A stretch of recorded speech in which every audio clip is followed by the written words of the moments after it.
चलिए प्यारे बच्चों, नमस्कार। कैसे हो आप सब लोग? जल्दी से एक बार सभी लोग ऑनलाइन आ जाइए।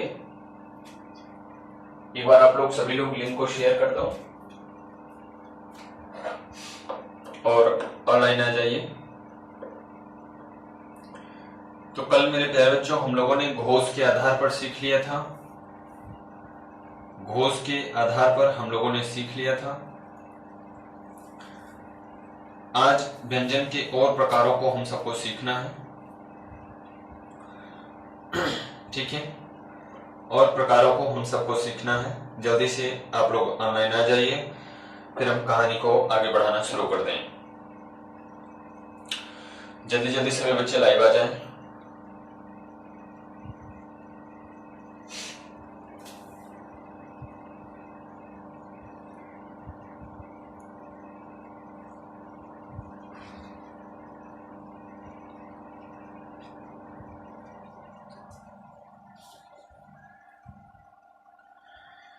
चलिए देखिए, आज हम सबको जो सीखना है वो प्राण के आधार पर सीखना है।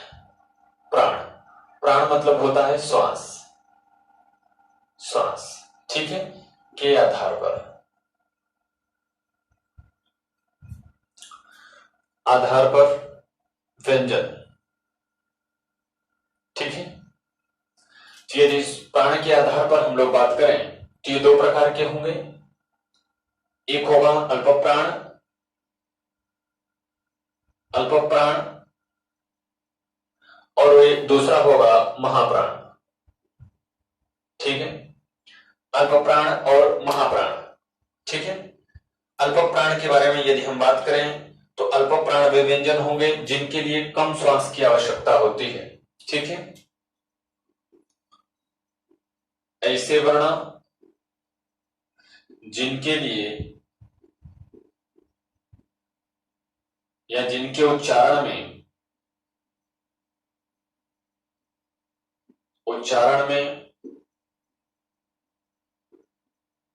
कम श्वास लगे उन्हें हम लोग अल्प प्राण कहते हैं। या एक चीज और कह सकते हैं, हाँ, एक चीज और कह सकते हैं, ऐसे वर्ण जिनके उच्चारण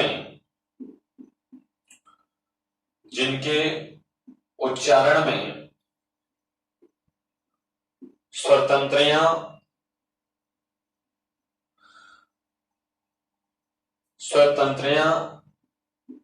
झंकृत मतलब झंझनाना, वाइब्रेट होना, झंकृत नहीं होती, तो उन्हें हम लोग अल्प प्राण कहते हैं। ठीक है, उन्हें हम लोग अल्प प्राण कहते हैं। अब ये कौन होगा? प्रत्येक वर्ग का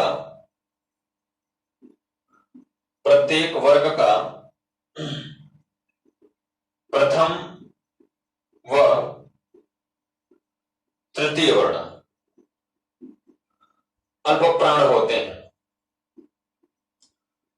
अल्प प्राण होते हैं बच्चों, इससे प्रश्न बहुत बार परीक्षाओं में पूछा जाता है ना।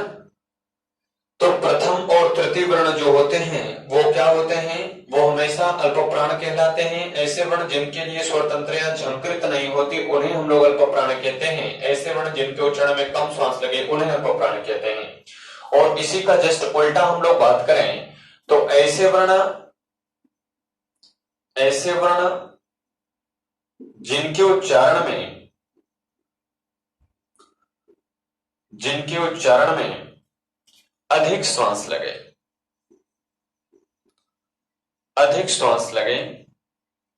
उसे हम लोग क्या कहते हैं? अधिक श्वास लगे उसे हम लोग महाप्राण कहते हैं। अगली बात कि अब यहां पे लिया गया है ऐसे वर्ण जिनके उच्चारण में स्वतंत्र या झंकृत नहीं होती, और यहां पर जब हम बात करें तो वहां पर झंकृत होनी चाहिए। ऐसे वर्ण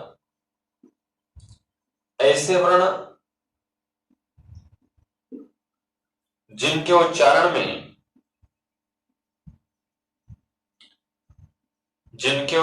में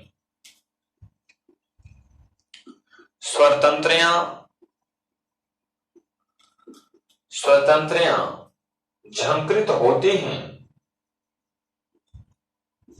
झंकृत होती हैं उन्हें हम लोग अल्पप्राण कहते हैं। अब देखिए प्रत्येक वर्ण का अगर हम लोग देखें, सॉरी यहां पर हमने गलत लिख दिया, प्रत्येक वर्ण का प्रथम तृतीय एवं पंचम,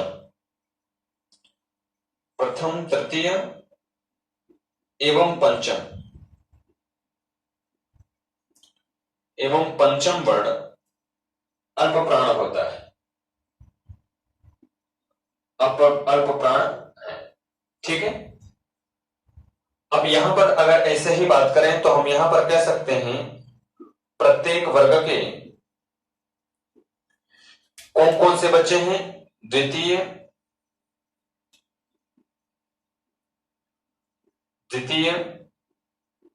एवं चतुर्थ वर्ण, द्वितीय एवं चतुर्थ वर्ण महाप्राण होंगे, महाप्राण कहलाते हैं। इतनी बात सभी बच्चों को समझ में आई क्या? ये बहुत ही इंपॉर्टेंट टॉपिक, इंपॉर्टेंट पॉइंट है, इसे जल्दी से आप लोग लिखें, फिर हम आगे बढ़ते हैं। जल्दी से आप लोग एक बार नोट कर लें।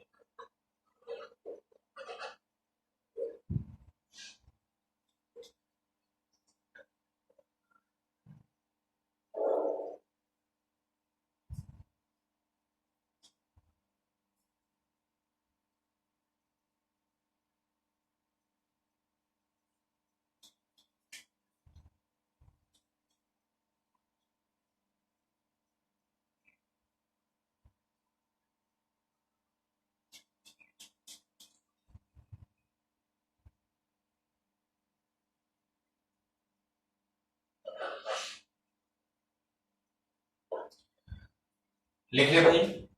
अब आइए एक बार इसे हम लोग पूरा वर्णमाला को लिख करके देख लेते हैं, कौन कौन सा वर्ण कहां कहां पे अल्पप्राण, अघोष, सघोष क्या क्या होगा, उसे भी हम लोग क्लियर करें।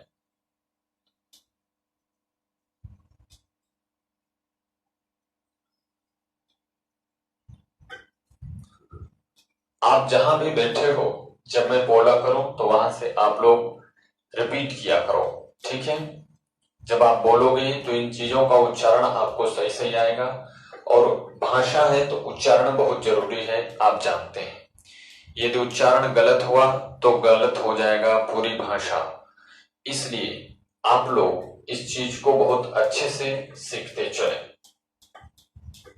कि आप लोग जहां भी बैठे हैं हमारे साथ उच्चारण करेंगे।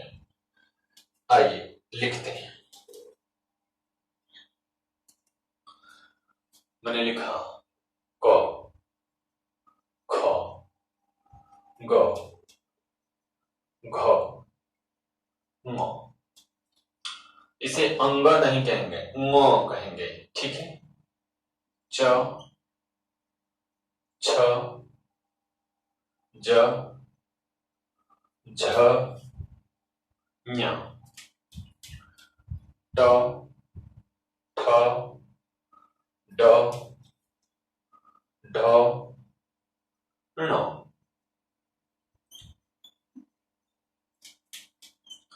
त, थ, द, ध, न। प, फ, ब, भ, म। अब हमने आपको बताया कि जो अल्पप्राण होते हैं वो पहले, तीसरे और पांचवें वर्ण होते हैं। इसका मतलब यह अल्पप्राण है, ये महाप्राण है, ये फिर से अल्पप्राण है, और यह महाप्राण है, और यह अल्पप्राण है, ठीक है? अल्पप्राण होने के साथ साथ ये नासिक वर्ण है, नासिक वर्ण अर्थात ये नासिका से बोला जाता है। किससे बोला जाता है? नासिका से बोला जाता है। अब आपको स्मरण होगा एक चीज, तो मैंने अघोष और सघोष लिखाते वक्त भी एक बात बताई थी कि जो प्रथम और द्वितीय वर्ण होंगे ये अघोष होंगे, और ये तीनों जो होंगे ये सघोष होंगे। इसका मतलब ये सब के सब घोष वर्ण हैं, और ये अघोष वर्ण है। ठीक है, इतनी बातें सबको क्लियर हुई क्या? दिख रहा है भैया? तो ये अघोष हुआ, ये सघोष हुआ। ये कौन सा वर्ण है? तो आप कहेंगे कंठ से बोला जाएगा। ये कहां से बोला जाएगा? बोल के बताइए जल्दी। तालु से। ट कहां से? मूर्धा से। त कहां से? दंत से। प कहां से? ओष्ठ से। ठीक है, इतनी चीजें हम लोगों ने अभी सीख लिया। अब अगर आपसे अल्प प्राण की बात करूं तो यर लव जो होते हैं वो अल्प प्राण होते हैं। यर लव मतलब य र ल व, ये क्या है? अल्प प्राण है, अल्प प्राण व्यंजन है। ठीक है बच्चा, यर लव जो है वो आपके अल्प प्राण व्यंजन है। और दूसरा श, श, स और ह, ये चार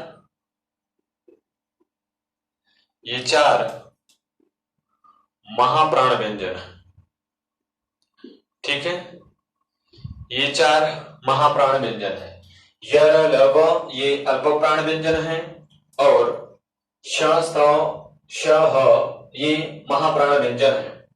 इसे आप लोग याद करके रखिएगा अच्छे से। ठीक है, इसे जल्दी से एक बार आप लोग नोट कर लें।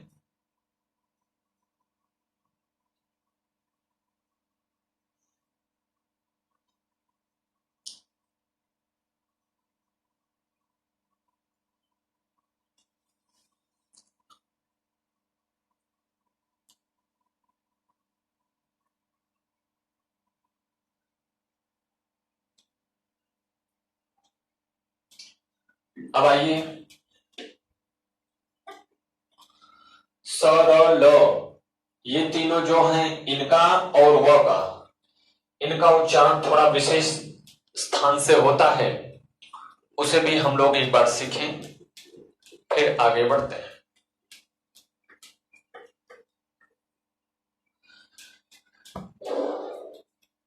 स, र और ल और एक है वो, इन दोनों का उच्चारण स्थान थोड़ा अलग है। वह एकमात्र ऐसा है जो दंत और ओष्ठ से बोला जाता है, इसीलिए इसको हम लोग दंतोष्ठ वर्ण कहते हैं। दंतोष्ठ व्यंजन से आप याद रखें। स, र, ल जो होते हैं, स, र, ल ये जो होते हैं इन्हें वर्त से कहा जाता है। जी भैया, इन्हें वर्त से कहा जाता है। क्यों? क्योंकि ये दंत और मसूड़ा इसकी सहायता से बोले जाते हैं, इसीलिए इसे हम लोग वर्त से कहते हैं। वर्त से व्यंजन कहते हैं। इन सबको आप विशेष तौर पे याद रखें। ठीक है, इसे भी आप लोग लिखें। अच्छा, इसी साथ आपको अड़ का भी बता देता हूं। ड़ की बड़ी महिमा है, अड़ की। लिख लिया इसे।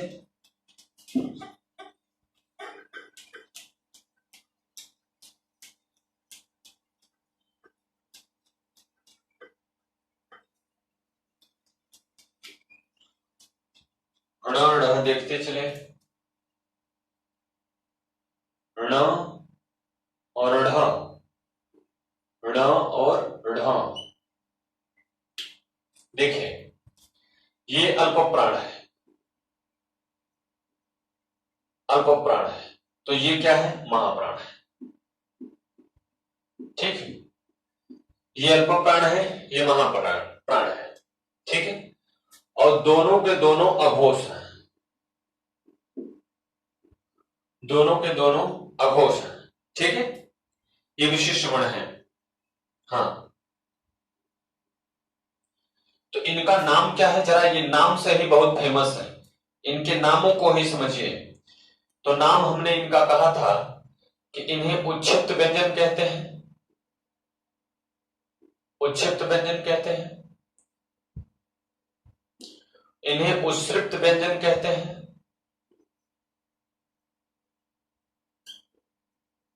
उच्छ्रित व्यंजन कहते हैं, इन्हें द्विगुण व्यंजन कहते हैं,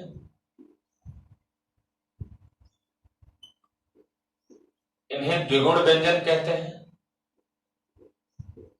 इन्हें हम लोग ताड़न जात व्यंजन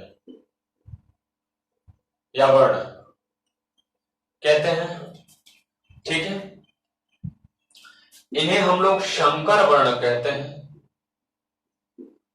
संकर वर्ण कहते हैं, इनको हम लोग द्विज वर्ण भी कहते हैं, द्विज वर्ण भी कहते हैं। ठीक है, और इनको नवीन वर्ण भी कह सकते हैं, नए नए हैं इसलिए नवीन वर्ण कहते हैं। और ये आधुनिक समय में यूज भी हो रहे हैं इसलिए इन्हें आधुनिक वर्ण भी कहते हैं या आधुनिक व्यंजन भी कह सकते हैं। तो इतना सारा नाम किसका होता है? इस अड़ और अढ़ का होता है। ठीक है, आपकी परीक्षाओं में जो सबसे ज्यादा पूछा गया है वो ये उच्छिष्ट व्यंजन, उच्छ्रित व्यंजन, द्विगुण व्यंजन और ताड़न जात वर्ण, ये इतने वर्ण पूछे गए। ठीक है, इतने के बारे में बहुत बार परीक्षाओं में पूछा गया है, इसलिए इसे आप लोग विशेष तौर पर लर्न करके रखें। ठीक है, इतने नामों को ये लेकर बैठे हैं।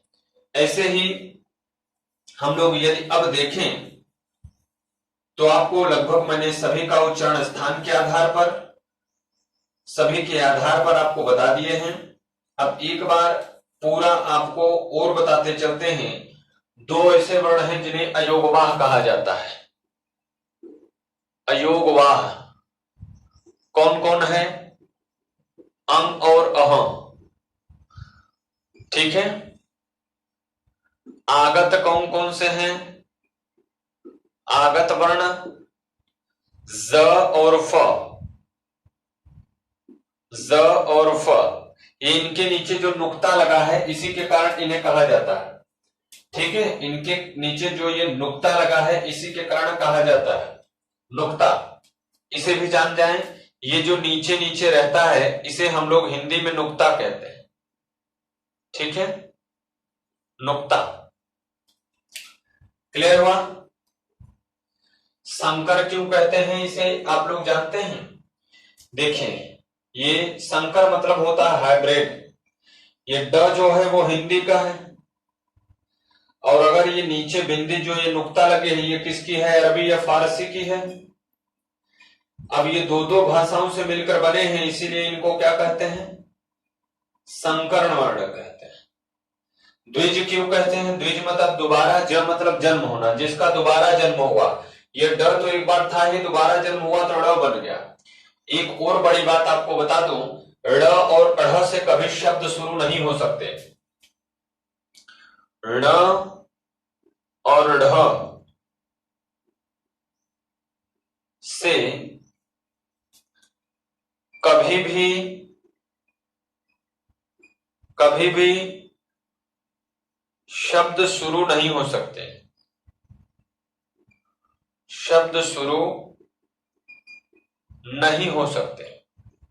अर्थात कुल मिला के कहने का यह अर्थ है कि ड़ और अढ़ से कोई शब्द नहीं बनाया जा सकता।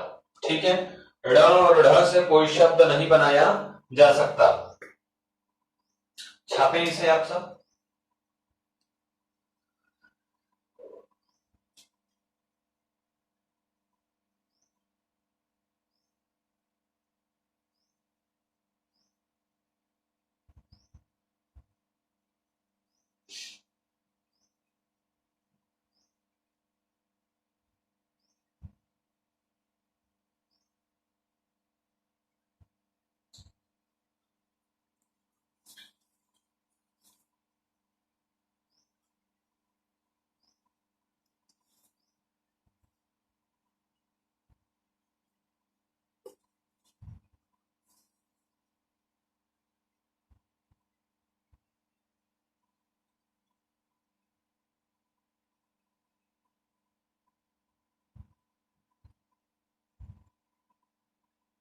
हो गया बच्चों। अब है संघर्ष के आधार पर। संघर्ष के आधार पर इन्हें कितने रूपों में विभाजित किया जा सकता है।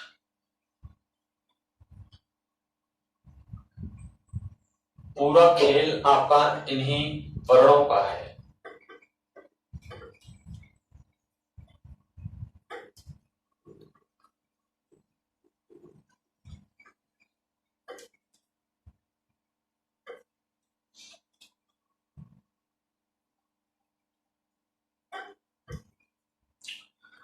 संघर्ष या प्रयत्न के आधार पर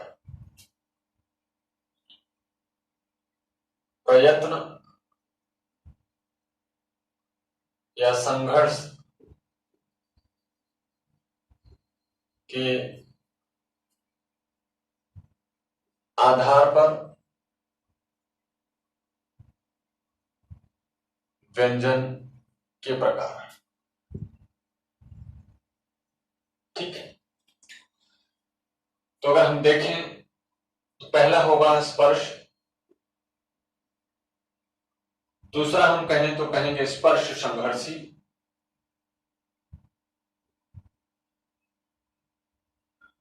बहुत बार परीक्षाओं में पूछा है स्पर्श संघर्षी कौन होते हैं। ठीक है, तीसरा है संघर्षी,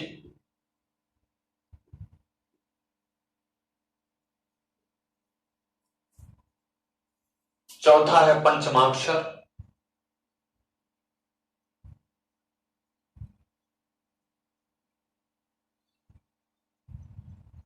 यहां तक दिख रहा है ना। इसे हम कहते हैं प्रकंपित या लुंठित या लुंठित। इधर लिख देता हूं पार्श्विक,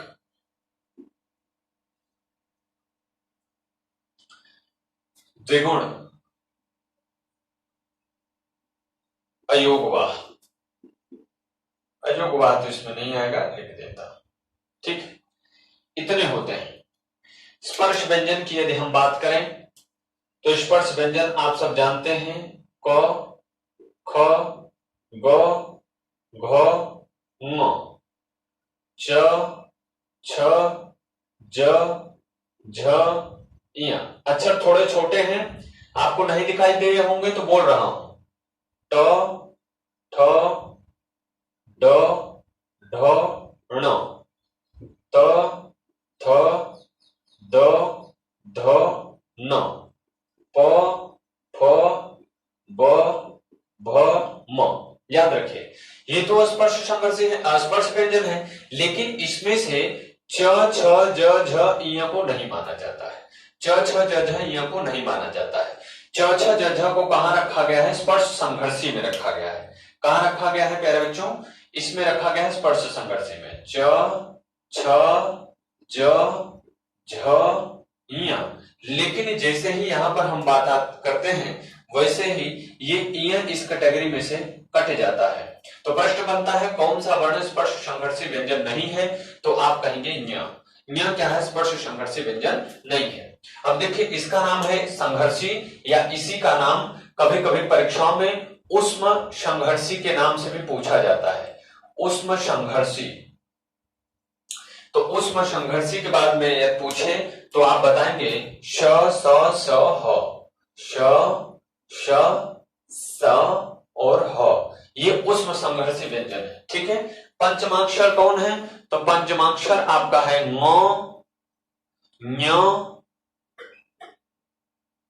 ञ, ण, न और म। ये क्या है हमारे? यमंगणनम क्या है आपके? पंचमाक्षर। ठीक है, यदि प्रकंपित या लुंठित में आए तो एक वर्ण मिलेगा र। प्रकंपित या लुंठित में आएगा एक वर्ण र। पार्श्विक है ल, द्विगुण है ण और ढ, अयोगवाह है अंग और अह। इसे अनुस्वार और विसर्ग भी कहते हैं। ठीक है, इसे हम लोग अनुस्वार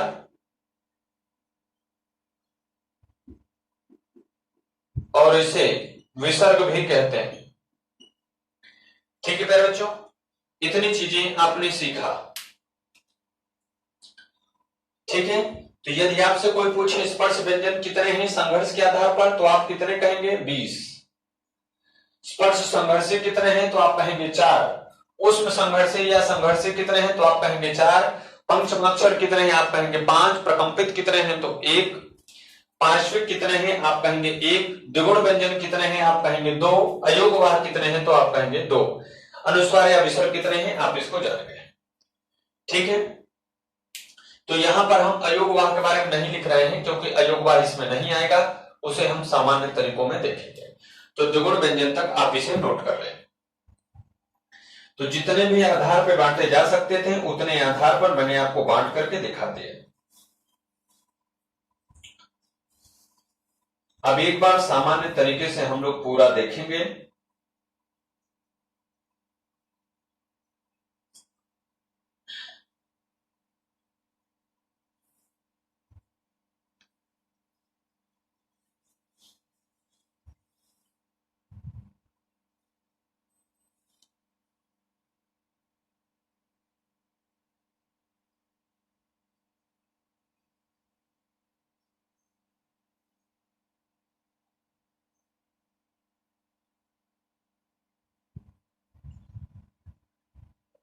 जल्दी जल्दी नोट करें बच्चों।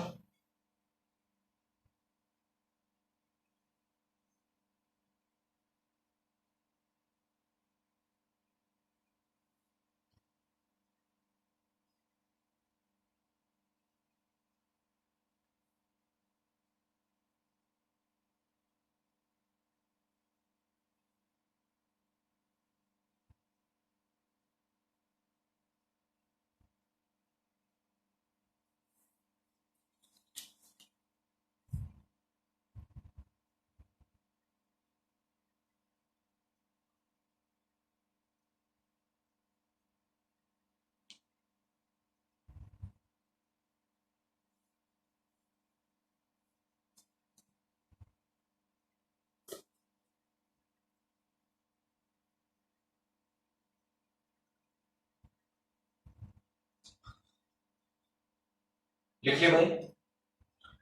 चलिए अब सामान्य तरीके से देखते हैं इसका क्या क्या विभाजन है।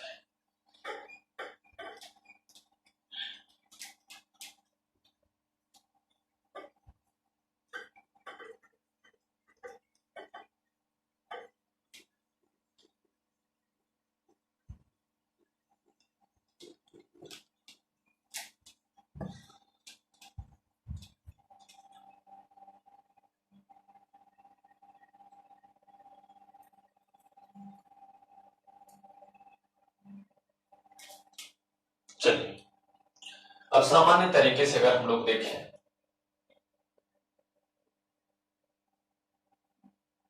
तो सामान्य तरीके से अगर देखें तो एक होगा स्पर्श व्यंजन।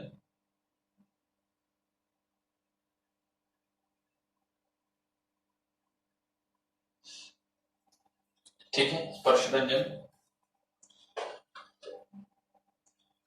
अंतस्थ व्यंजन,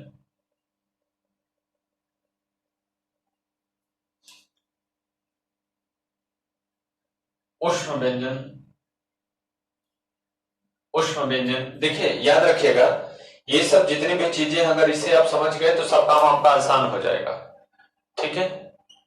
संयुक्त व्यंजन, संपृक्त व्यंजन, संपृक्त, द्वित्व या युग्मक, द्वित्व या युग्मक। ठीक है। द्वित्व या युग्मक, अयोगवाह भी कह सकते हैं आप। तो स्पर्श व्यंजन की अगर हम बात करें तो आप स्पर्श व्यंजन की संख्या बताएंगे 25।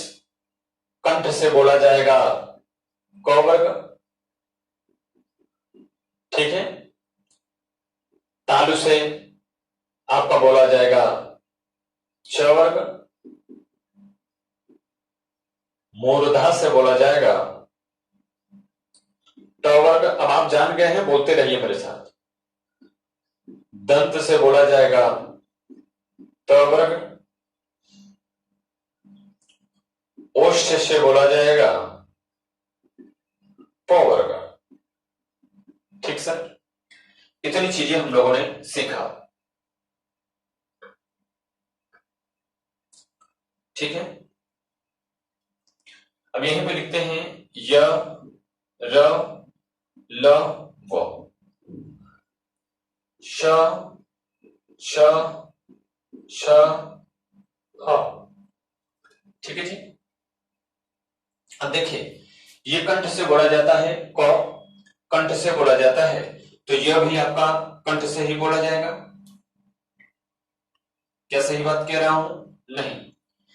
तो ये जो य है और ये श है, ये श तालु से बोला जाता है, तो यह भी तालु से बोला जाएगा।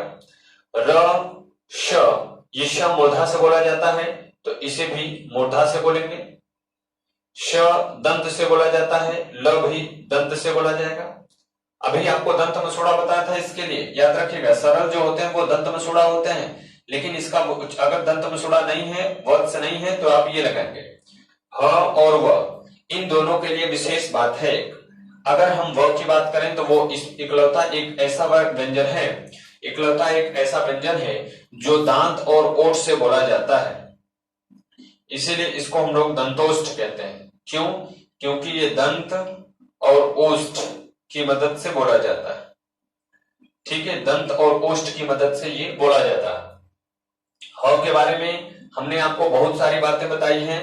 तो ह जो होता है वो कहां से बोला जाता है? हमारा ह हमारा आपका बोला जाएगा कंठ से, ह आपका बोला जाएगा कंठ से।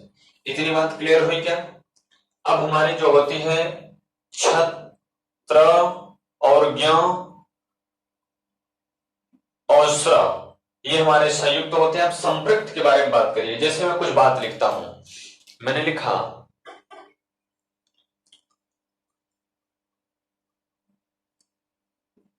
संपत, ठीक है,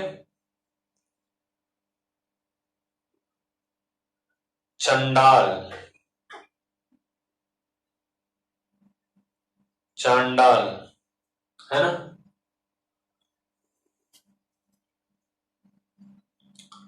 कंठ,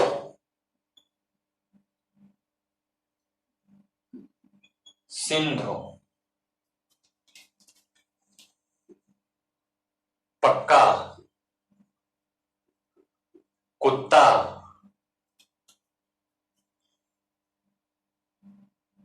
कुत्ता,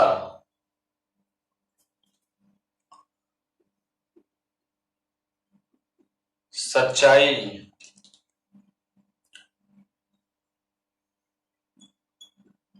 मन्नत। ठीक है, ये कुछ शब्द लिखे हैं। अब आप देख रहे हैं कि इसमें जो आधा म है वो एक दूसरे वर्ण से मिला हुआ है। मतलब जब कोई आधा अक्षर किसी पूरे अक्षर से परंतु दूसरे अक्षर से मिले, ये म है, ये प है, किसी दूसरे से मिले, किसी दूसरे से मिले, यहां पर भी देखिए अड़ ठ से मिल रहा है, नौ ध से मिल रहा है। या दूसरी बात, यदि कोई आधा अक्षर किसी पूरे अक्षर से, यदि दोनों एक दूसरे के साथ पंचमाक्षर से मिले हो, एक ही वर्ग के दो अगर पंचमाक्षर से मिले हो, तो वहां पर जो शब्द बनता है उसे हम लोग संपृक्त कहते हैं। इसे हम लोग क्या कहेंगे? संपृक्त कहेंगे। फिर से एक बार बोलता हूं, एक ही वर्ग के दो वर्ण एक दूसरे के साथ पंचमाक्षर के आधे वर्ण और पूरे शब्द उस वर्ग के किसी पूरे और एक पंचमाक्षर से यदि मिलकर के बने होते हैं तो उसे हम लोग संपृक्त कहते हैं। ठीक है, जैसे यहां पर मैं इस दोनों को निकाल लूं तो आप कहेंगे सर ये ण और ये ठ रहा होगा, तो ये ठ देखिए ट वर्ग का है कि नहीं, और ये ण भी ट वर्ग का है, तो ये ण जो है ये पंचमाक्षर है, ये पंचमाक्षर है, और ये ठ जो है ये इस वर्ग का है। तो अगर एक ही वर्ग के दो वर्ण पंचमाक्षर से मिलकर के बने होते हैं तो उसे संपृक्त कहते हैं। ठीक है, दूसरी जगह पे अगर एक ही वर्ण एक आधा एक पूरा होकर के मिले रहते हैं, एक आधा एक पूरा, आधा क पूरा क आधा त पूरा त, यहाँ पर आधा च पूरा च एक साथ, आधा न पूरा न एक साथ जब मिले रहते हैं तो इस प्रकार से बने जो शब्द होते हैं इन्हें हम लोग युग्मक या द्वित्व कहते हैं। युग्मक या द्वित्व कहते हैं। आ रही है बात समझ में? तो ये चीज हमें ऐसा लग रहा है कि अभी हम अब पहली बार ही सुन रहे होंगे संपृक्त और द्वित्व, तो आप इसे जान जाइए। इसे परीक्षा में पूछा भी गया है, इसे आप लोग एक बार नोट करें, जल्दी से एक बार सभी बच्चे नोट कर लें।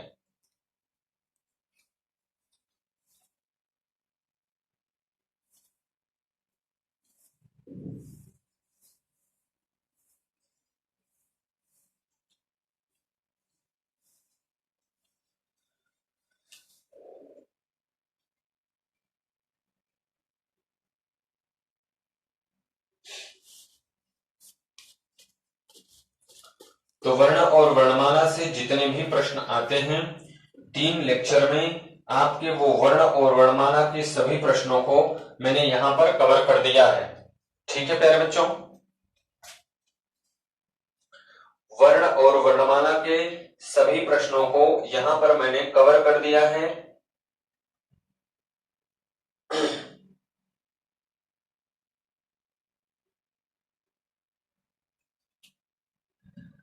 अब जो प्रैक्टिस सेट हमने आपको कराई थी उस प्रैक्टिस सेट को हम दोबारा से लगा देंगे। ठीक है, वो प्रैक्टिस सेट मैं दोबारा से लगा दूंगा और आप लोग उसे एक बार फिर से करने की कोशिश कीजिएगा और तब हमें बताइएगा कि आपका उसमें कितना अच्छा समझ में आना चालू हो गया। अब कुछ चीजें मैं और एक्स्ट्रा बता रहा हूं जिसे आप लोग याद रखें। वर्णमाला में कुछ ऐसे वर्ण हैं जिनका अब प्रयोग ही नहीं होता है, जिनका अब प्रयोग ही नहीं होता है, उन्हें वर्णमाला में से निकाल दिया गया ऐसा। तो कभी कभी प्रश्न इनसे भी पूछता है, कभी कभी प्रश्न इनसे भी पूछता है कि ऐसे कौन से वर्ण हैं जिनका प्रयोग अब वर्णमाला में नहीं होता। तो जरा देखें, ये एक शब्द लिखा गया है, जरा इसे आप पढ़ें क्या लिखा गया है। एक शब्द इसे पढ़ें क्या लिखा गया है। एक शब्द आप इसे पढ़ें क्या लिखा गया है। ठीक है, एक शब्द आप इसे पढ़ें क्या लिखा गया है। ये 4 ऐसे वर्ण हैं जिन्हें अब वर्णमाला से निकाल दिया गया है और इनके स्थान पर नए वर्ण प्रयोग किए जाते हैं। नया वर्ण क्या प्रयोग किया जाता है, इसके स्थान पर अ प्रयोग किया जाता है। ये अ लिखा गया है, इसके स्थान पर न प्रयोग किया जाता है। जैसे आप देखेंगे जो पुरानी किताब रामायण की होगी उसमें ऐसे लिखा गया होगा। ठीक है, उसमें जब आप पढ़ना शुरू करेंगे श्लोक तो उसमें ऐसे लिखा गया है अथ श्री, ऐसे करके कुछ लिखा गया रहता है। ठीक, और ऐसे लिखा गया रहता है। ठीक है, ये देखिए इसे क्या कहते हैं, इसे हम लोग झ कहते हैं। ऐसे ही आज भी देखिए झोला जो घी आता है वनस्पति घी, उसमें ऐसे ही लिखा रहता है और आप इसे भूला पढ़ते हैं, ऐसे लिखा रहता है। ठीक है, ऐसे लिखा रहता है और आप इसे भूला पढ़ देते हैं। ये भूला नहीं, वो झूला लिखा गया है, ये छ है और ये जो है आपका ल है। एक और वर्ण है जिसे अगर आप लोग देखें बारीकी से तो उसे भी निकाल दिया गया है। ऐसे वर्ण होता था, ऐसे करके, ऐसे, इसे भी परिवर्तित कर दिया गया है छ से। ठीक है, ऐसे ही बहुत सारे वर्ण हैं जिनका प्रयोग, तो ये 4 ये परीक्षाओं में बहुत बार पूछा गया है। इसे आप स्मरण रखिएगा, याद रखिएगा कि ये शब्द अब वर्णमाला में प्रयोग नहीं किया जाता है। ठीक है, इसके जगह पर ये वर्ण प्रयोग में लाया गया है जिसे हम लोग झ कहते हैं। क्लियर हो गई बात हमारी आपके साथ? तो इतनी चीजें प्यारे बच्चों वर्णमाला में थी जिसे हम लोगों ने सीख लिया। और अब यदि वर्णमाला से वर्ण और वर्णमाला से कोई प्रश्न आएगा तो मुझे लगता है कि आप सब उसे सही सही बता ले जाएंगे। तो इसी के साथ आप एक बार और काम करेंगे कि इसे आप लोग सभी बच्चे रिवाइज कर लेंगे। तीनों लेक्चर रिवाइज करने के बाद प्रैक्टिस सेट जो आपको मिलेगी कल से, उस प्रैक्टिस सेट को आप लोग हल करेंगे। प्रैक्टिस सेट जितना अच्छा आप लोग करेंगे मजा उतना बढ़िया आएगा। ठीक है, तो आई होप कि आप सबको ये लेक्चर बढ़िया लगा होगा, ये सेशन अच्छा लगा होगा। चलिए मिलते हैं बच्चों आपसे अगले क्लास में, हिंदी की अगली क्लास में, अगले प्रकरण संधि के साथ। और आप जानते हैं संधि भी बहुत ही इंपॉर्टेंट टॉपिक है संधि, तो इसमें हम लोग संधि सीखेंगे अगले दिन से। प्रैक्टिस शीट के बाद से हम लोग संधि सीखना शुरू करेंगे, तो आप लोग संधि के लिए बिल्कुल तैयार रहें। ठीक है, आज इतना हम लोग सीखे हैं, इसके बाद आइए आपसे मिलते हैं मैथ के पीरियड में। चलिए बच्चों, thank you, take care, bye bye.